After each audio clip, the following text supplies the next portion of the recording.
So I'm going to speak on nutritional assessment.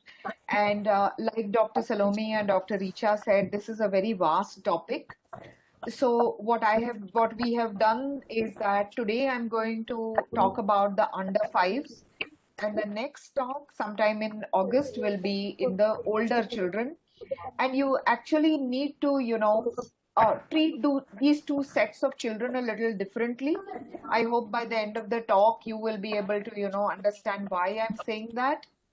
So let me talk a little bit about the first 1,000 days, which is touted a lot. Now, the first 1,000 days has the antenatal period, the early postnatal period up to 2 years of age. So, if you look at, when you're talking about growth, nutrition is a very integral part of growth, and actually, by God's grace, the very large amount of growth happens when the baby is in the mom's tummy, and it is really out of our hands. It starts here, but as you know, first 6 months is exclusive breastfeeding. So for moms who feed their babies and who manage to keep them away from infections, the babies can do quite well in the first 6 months. But why do we, like I said, in the antenatal period, there is a very, very rapid growth. Similarly, uh, uh, in the first 1,000 days, apart from the physical growth, the cognitive growth is also very, very important. What that means is that if the child is not actually, you don't talk to the child, you don't nourish the child well in the first 2 years, then there could be long lasting effect of those, because in the first 2 to 3 years of life is when the brain is growing very, very rapidly. The second important part why you really need to look at children under 2 years is that malnutrition is seen in almost 50% children under 2 years of age. And mortality, as you can see, is pretty high. So I think we've set the stage to see why it is very important to monitor growth and nutrition in young children. Just to tell you once again, in the first year of life, a child grows a whopping 25 centimeters. In the second year of life, it is 12 centimeters. In the third year of life, 8 centimeters. And around 5 to 6 centimeters after that in year 4 and year 5 of life. So, really speaking, a child is 65 centimeters at 6 months, 75 at 1 year, 90, 95, and 100. Now, when we talk about a child growing very rapidly, it also means that if there is not adequate nutrition, then the child can fall back that rapidly. So that is the bit that we are worried about. That is why we keep talking about the first 1,000 days, the under fives, because of this, because the children grow rapidly. If there is a loss, then the loss remains for a long time, and actually what is lost in infancy cannot be regained completely afterwards. Now if you look at the weight, so the weight gain is also very rapid in the first 5 years of life. Now if you look at the birth weight, it is generally from 2.5 to 3.5. You must be knowing under 2.5 is known as small for gestational age. I mean, there are other definitions. This is the larger definition. From 1 to 3 months, it is actually 30 grams per day. Then it comes down to 20 and then goes down a little. So if you see, generally, a baby will double his or her weight by 6 months, but triple by 9 months, and often quadruple or be 3 times or 4 times by 1 year. So as you can see, the rate of growth is very, very fast. Once again, I emphasize that as the children can grow rapidly, they can also fall back rapidly if the nutrition is not adequate. So, like I was saying, the head circumference is also something that grows rapidly. And I would just like to, be very, very, I'd just like to tell you all that in the first 5 years of life, the baby's brain actually grows. So, one has to be very careful about the baby's nutrition in the first 5 years of life. And like Salome madam just mentioned that, type 1 diabetes is one of our areas of work. So one of the things that we always do is that we make sure that the child has no hypoglycemia in the first 5 years of life, because the brain can only use blood sugar, and whatever insults are there for the brain, they actually can remain lifelong. That is why you can see that it actually grows 2 centimeters per month, 1 centimeter per month, then a centimeter in 6 months, to reach at around 5 years, it reaches sort of the adult circumference. But the growth in the first 5 years is very, very important. So making sure that nutrition is adequate is quite critical. So we call it the infancy, childhood, puberty model of growth. And the reason why it is called the infancy, childhood, puberty is that the factors which actually, are responsible for the growth in the various periods of life are slightly different. Now, in infancy, which we consider generally till 2 years of age, as you can see here, it is almost entirely nutrition. So with poor nutrition, you can actually cause a lot of problems in the first 2 years. Then if you look at childhood, apart from nutrition, you also have the growth hormone and thyroid hormone coming in. And in the later years, as children grow in puberty, that is in girls after 9 years and in boys after 11 years of age, the sex hormones come into action. But remember, at every stage, nutrition is critical. So now how do you actually measure or you screen for nutritional status?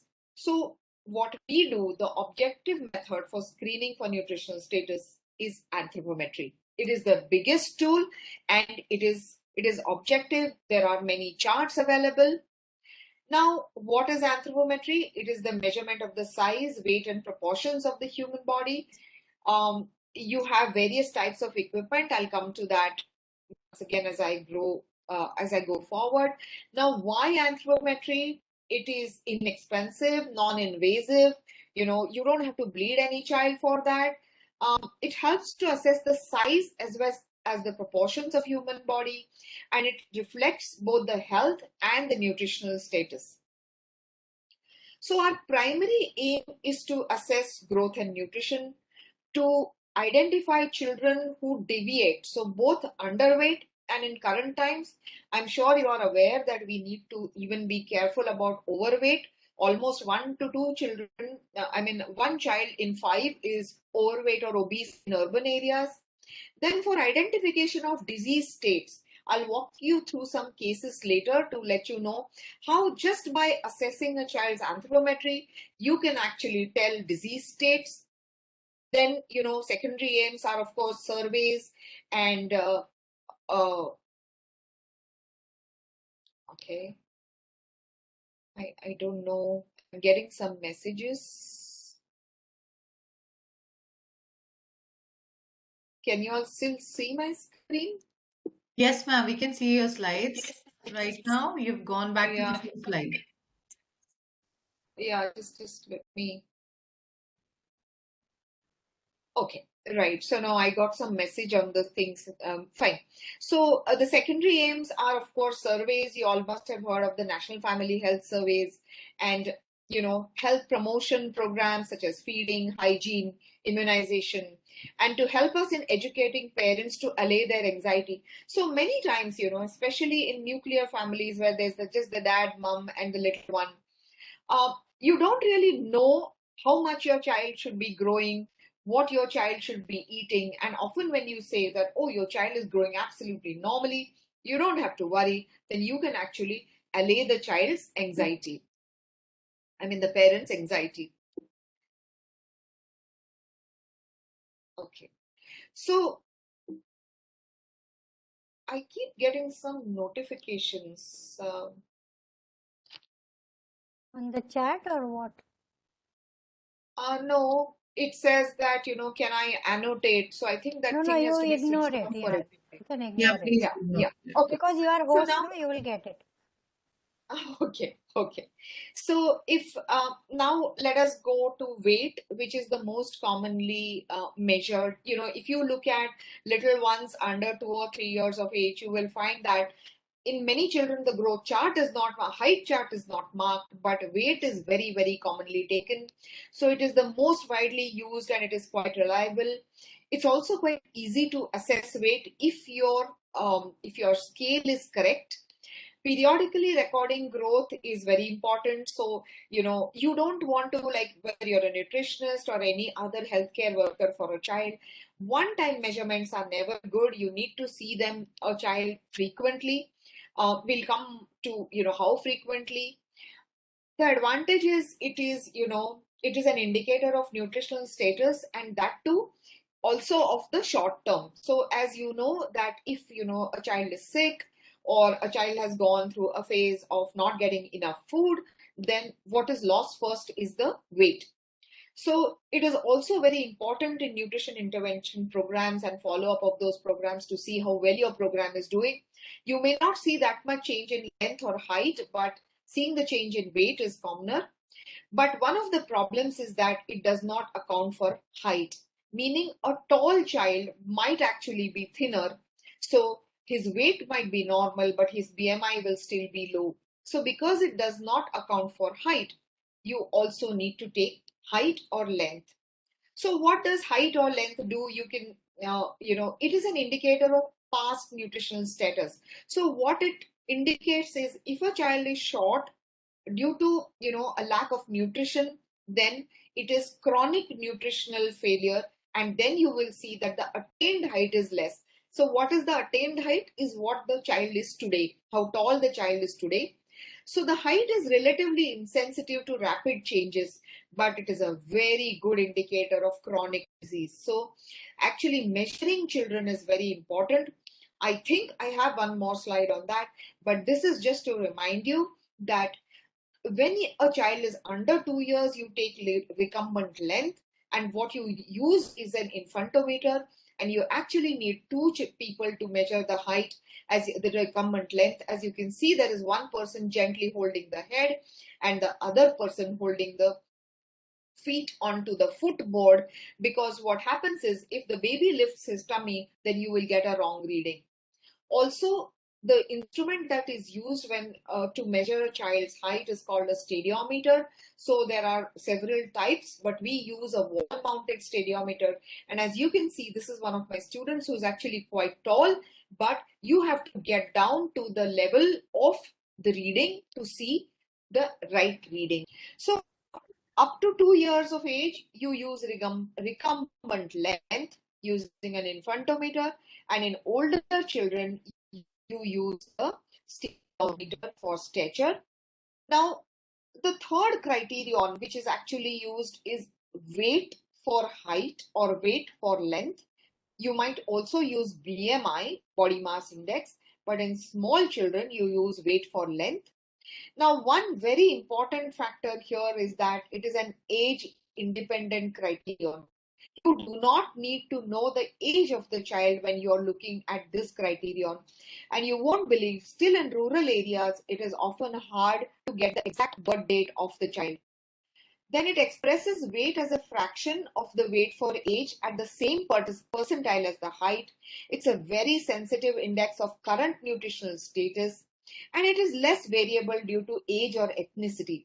So you may be knowing that Pam and Sam are actually based on weight for height.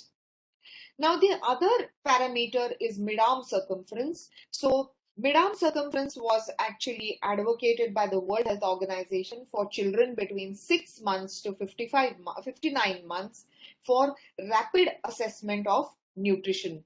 So it is simple, it is inexpensive, easy to use. So it can be used by healthcare workers, Anganwadi workers. So if you can see, I have another slide on that, but it is called a Shakir's tape.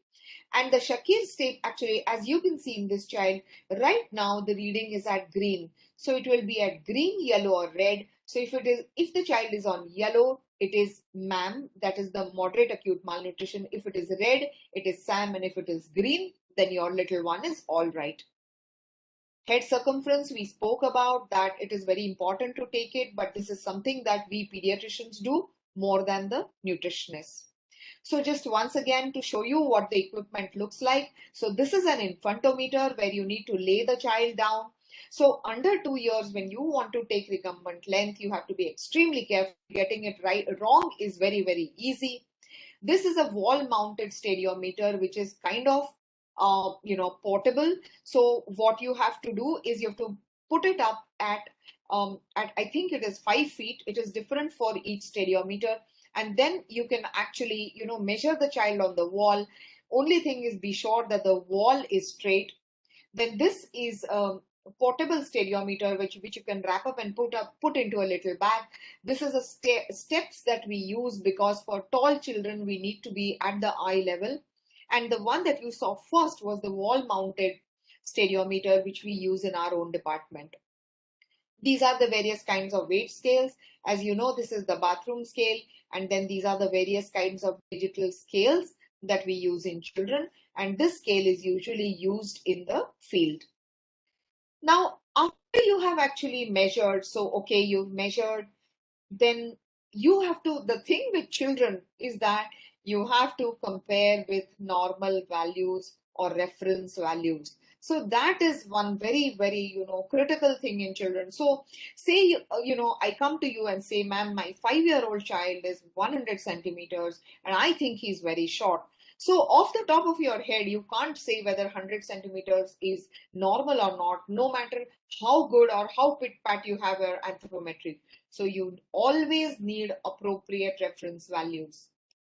So now today, because we are speaking about the under 5s, everybody uses, and the Indian government has adopted the World Health Organization growth charts or from the MGRS study, which was published in 2007. So why the World Health Organization has actually asked everybody to measure on a single chart is because then for them to assess malnutrition, it is easier because the starting point is the same. Otherwise, if we measure on our charts, Pakistan on their charts, Nepal on their charts, so how do you know what is the prevalence of malnutrition? That is why all of us are to use one type of charts. Now to walk you through, so, if you go to this website, www.who.ind/child growth standards, you can download all the charts. So there are a lot of WHO growth charts and you'll actually have to go through the website. But the ones that we commonly use are 3 or 4, which is length or height for age, weight for age, weight for length, and or weight for height, and body mass index. So these 4 or 5 are the ones that we normally use. But say you want to do conduct some study, there are so many others which are available. So if you look at the height for age chart in boys, so how do you actually use it? So the x-axis is the age, the y-axis is the height, and here you can see the charts either as z-scores like this one. I will tell you what this means, or you can also look at it in percentile values. Pink is for girls and the one that I've showed you right now is for boys. So some important things when you plot growth charts are you must put dots and not blobs, because especially in the first few years of life, we measure very frequently. And then if you put a big blob, next time you may not be able to put anything. Write patient's name and date of birth on the chart if possible. Plot the height and weight for height, like we have done here. So now when you are assessing growth, there are various, so like I said, you should try and assess at multiple time points rather than just once. So what are the good ones? What are the not so good ones? So what you want to see is the child just tracking the centile. So this is the lowest acceptable. This is the highest acceptable. And say you're seeing a child who is on this line, then what you want to see is the child tracking the line. You don't want him to see him going up, nor do you want him to see him going down in the normal circumstances. So an upward curve or a curve which goes along the line is your best. Flat or downward curve is not what you want to see. It can be dangerous. So now we have marked this child just to show you how to do it. Now this is a boy, so you use a blue chart. Age is 3 years, so this is where it is roughly. I know this is looking tiny, but then here is where you mark the weight. This one is for head circumference and this one is for the height. So this is the first centile, this is the third centile. So as you can see, this child is really short. So this child is short and this child is underweight. So this is how you read it, but I will show you some more examples as we go forward. So if you are under the third centile, that is under this line, if you are between these two, that means you have moderate underweight or moderate malnutrition or moderate stunting. If you are under 3, it is severe underweight or severe stunting. So you don't want to be under -2 or under -3, but you also don't want to be seen as going down. So like I mentioned, the lower trajectories can be very dangerous. So we discussed this before. So between -2 to -3 SD, that is between the two lower lines, between the first and third centile is moderate acute malnutrition, and under the third centile, in the presence of edema, if there is visible wasting, and if MUAC is under 11.5, then you are SAM. This one is 11.5 to 12.5, and over 12.5, you're all right.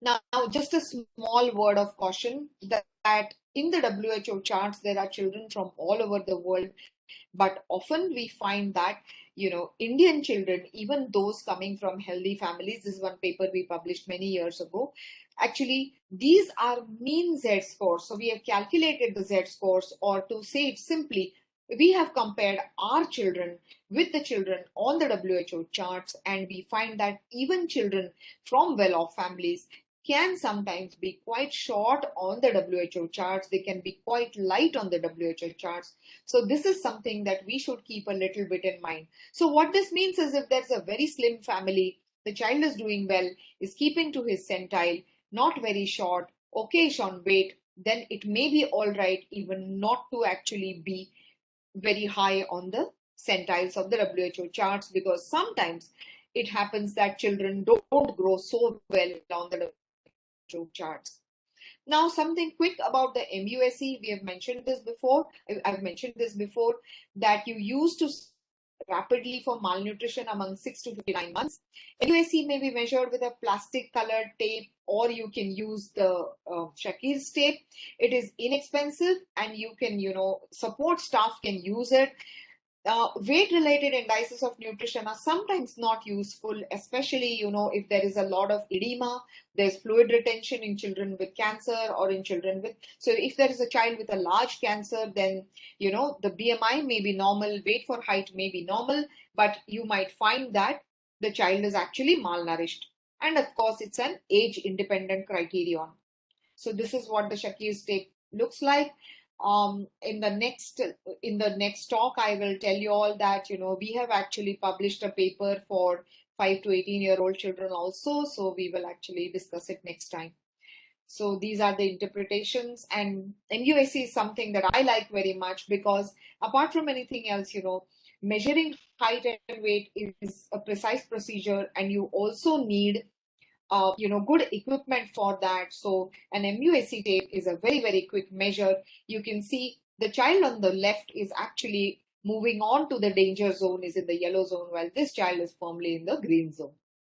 How often do you measure? So actually, in the there are two types of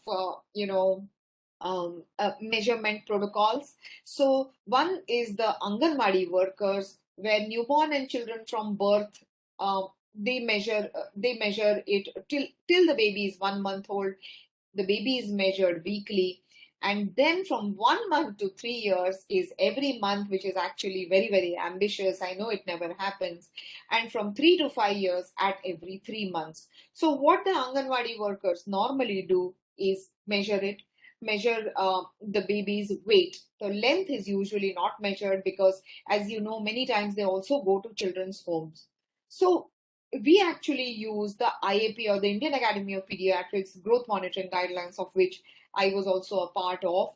From birth to 3 years, generally we measure at all immunization contacts. So at birth, then at 6, 10, 14 weeks, 6, 9, 12 months, 15 and 18 months.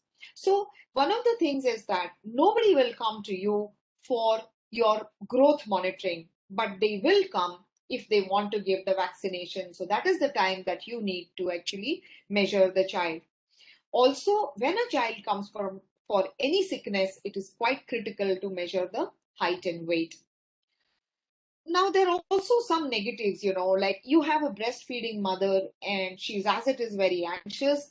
So normally growing babies should not be weighed more than once per fortnight, under 6 months, and no more than monthly thereafter. So what I'm trying to say is don't measure too often. Others, especially in a breastfeeding mother, you can actually undermine her confidence. After 18 months, generally we take measurements 6 monthly, and it is recommended that the height, weight, and head circumference be measured up to 3 years of age. So this is what we measure afterwards. So I won't go through each of them. So we discussed this, that many times people don't take length. So we keep saying, please measure length of the child. So even at birth, when the birth weight is taken, please insist on birth length and have the length taken as many times as you can during the immunization. But remember, if it is not taken properly and the next time the child appears, if the child has shrunk, then you have no face to show. So if you are not going to be able to take it properly, please don't take length, but it is a very important indicator. The softwares that are available, you can use the WHO Anthro Plus. It's actually Anthro or Anthro Plus. The Anthro Plus goes up to 18 years. So it's actually a very, very user-friendly software. It has an anthropometric calculator. You can use it for individual assessments or nutritional surveys. So, and it is there for all your parameters: height, weight for height, BMI, head circumference, MUAC, and what have you. So it's a very, very good software, and do use it. Do go online and see. It's on the same website. Now, let me tell you about a few cases. How do you use all this? So we have been talking about, how to measure growth under 5 years, the importance, etc., etc. But how do you put it all to use? So this is the first case. Now, this is a big. Ma'am, Yes. ma'am, please can you show once again the slide that app Antro that I want to use actually. Sure. Okay, This is the ma'am. slide. So if you just say WHO Anthro Plus in Google, it will appear. So WHO Anthro is the one used till 5 years, and Anthro Plus is the one used till 19 years. Thank you, ma'am. Okay. So now to tell you a few cases, how to put all this to use. Now this is a little one, a baby girl delivered to a primigravida. So that means delivered to a mom who is the mother for the first time. It was a normal delivery. Birth weight 3.2 kg. As you know, that is normal. The birth length is 49 centimeters, which is also normal. Head circumference is 34.5. So here is how you mark it. The first one is weight. The one in the middle is the head circumference. The one on top is the height. Now, as you can see, the weight is around the 3rd centile. The head circumference is around the 50th. And the now, yes. Thank you. Okay. So, as you can see, the weight is on the 3rd centile. The head circumference is on the 50th, as is the height or the recumbent length. So she was bought on day 7 with weight of 3 kgs, and she was very worried. She said, my baby is less than my birth weight. So now, as we know, all babies lose some weight initially and they regain their birth weight by 10th day of life. So we reassured the baby. Then she was back again on day 15 and she said baby has loose stools. At that time, the weight was 3.1 kg. So she has not yet gained her birth weight. So we now need to plot her again on the growth chart. So can you see my chart? So you can see that her weight has actually reduced. So her weight has gone down a little bit. So, but we still just reassured the mother. The mother said that, oh, but my baby has loose stools. As you all must be knowing as nutritionists and nutritionists who are learning that when a baby is breastfed, they have bright yellow colored multiple stools. The number of times baby will feed, the baby will poo those many number of times, if not more. So we assessed the feeding, we reinforced, and then we saw her again at vaccination visits 6, 10, 14, 6 months and 8 months. Can you see this chart now? So initially the weight went down a little bit, but after that she was okay. So what is important to see in this case is that follow-up is important and you can actually reassure the mother. So through use of growth charts, one thing we ourselves were reassured that all is well. We avoided unnecessary investigations and the child really did not need any treatment and is now doing very well. So just by plotting growth, you can come to all these conclusions. Now let's look at case 2. This is an 8-month-old girl who was bought with concern of not growing well. The weight was 5 kg, which to me even like this seems to be low. The length is 63 centimeters, which I cannot judge like this. We'll have to put on the growth chart. Head circumference was 41.5, which might be okay. So you can see that I have magnified this bit to show you that the weight is a little below the 3rd centile. The head circumference is just a little above and height seems to be again between the 1st and the 3rd centile. This is a child who is going along, just the lowest margin of the growth chart. But still I would like to know which parameter is more affected. In that case, the weight for height. So this is what I would plot. So see, if you look at the weight for height, it is actually just under the 1st centile. Yes. So then what we try and do is get the previous readings. We try and see what is happening. And this is what is happening. You can see that she's dropping her weight centile. Head circumference is not too bad, but her height centile is also quite low. So looking at this, my diagnosis would be undernutrition, malnutrition, or this could also be some kind of a chronic disease. It could be a celiac or it could be some other chronic disease which we need to investigate. So when you see a child like this, you must immediately refer the child.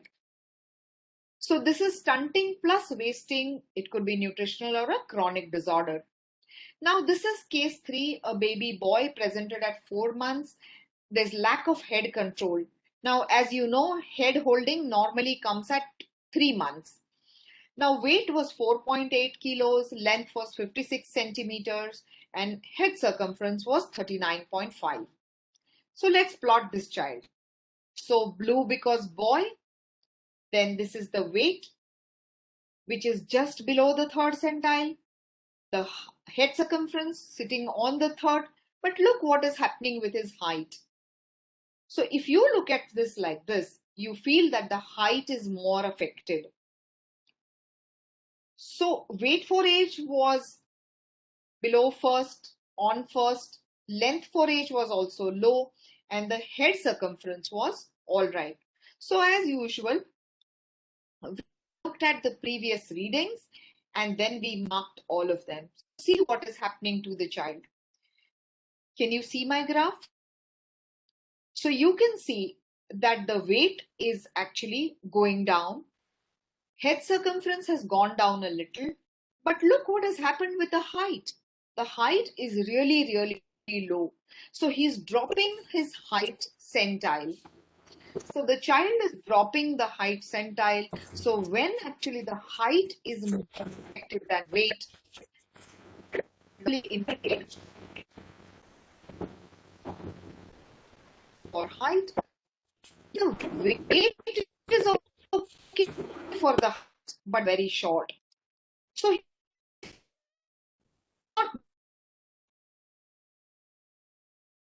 if this had been here, or if it had been here, it would have been ma'am or Sam. But right now, his weight is not affected. So he was in the 50th centile for weight for length. So this is not malnutrition. Length was more affected. We actually investigated this child and he happened to have a thyroid disorder, and we have after that treated the child. The child has congenital hypothyroidism. So if you find that the height more affected by the weight than the weight, please refer immediately, because you could be looking at something serious which is not nutritional. Now, fourth case, I've just got a couple of cases more. This is a 2.6-year-old child with concerns of poor growth.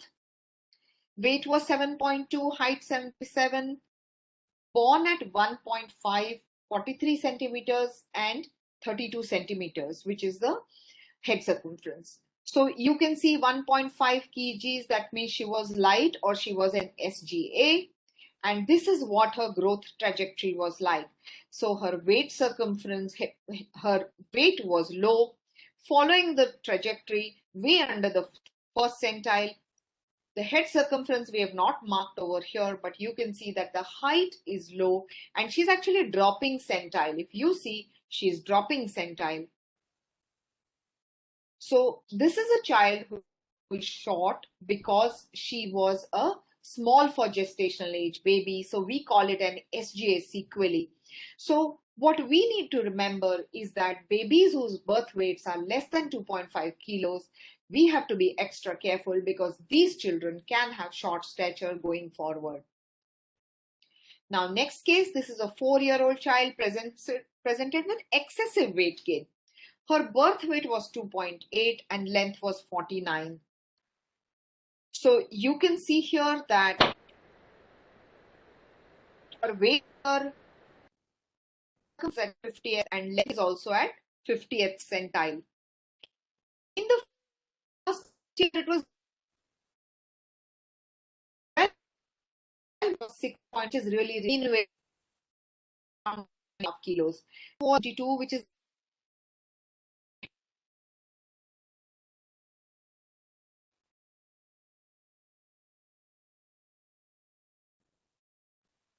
she suddenly started to, her appetite went up, and at 24 months, her height was 85, weight was 11, and at 48 months, her weight was 22 kilos. So now let's plot her and see. Now you can see that this is the weight. So she has cross centiles going up. So this is also not what you want to see. For head circumference, she has dropped her centile a little. And for height, you can see that she has definitely dropped her centile. She's almost come to her first. So we typically mark the height, wait for height, and see what has happened.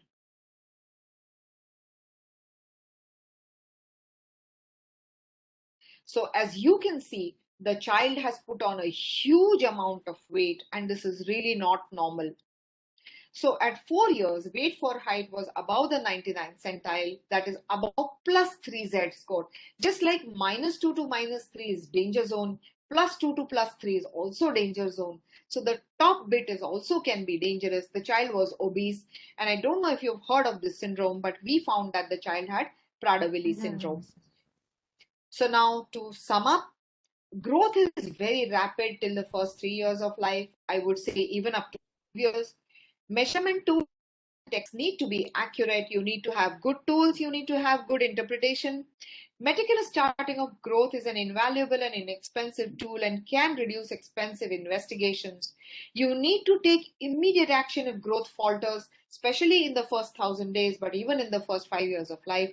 Remember, delays can result in an irreversible loss. So, what is lost in infancy cannot be regained in adolescence as is believed. WHO has published growth standards in 2006. We need to use them for children under 5 years. Data from many developing countries shows that WHO standards may overdiagnose stunting. Thus, be careful when you are interpreting data. Head and mid-arm circumference are also parameters which are measured. The software that you can use is the WHO Anthro till 5 years and WHO Anthro Plus till 19 years of age. Growth monitoring is also vital for the prevention of childhood obesity. Please, just as malnutrition is common, undernutrition, obesity is also a kind of malnutrition which is seen more and more nowadays. Extreme short stature is more likely to have a pathological cause. Like I said, it can be endocrine, so do refer early. Diagnostic and therapeutic avenues for child growth disorders are ever expanding. There is almost no disorder that you cannot treat. So please, pick up growth abnormalities such as underweight, stunting, wasting, overweight, and obesity early. Reassure parents and healthcare workers when the growth is normal. Diagnosis, nutritional, endocrine, and many other childhood disorders can be done through merely growth charting or anthropometry. So do please keep charting growth. Thank you so much. Thanks.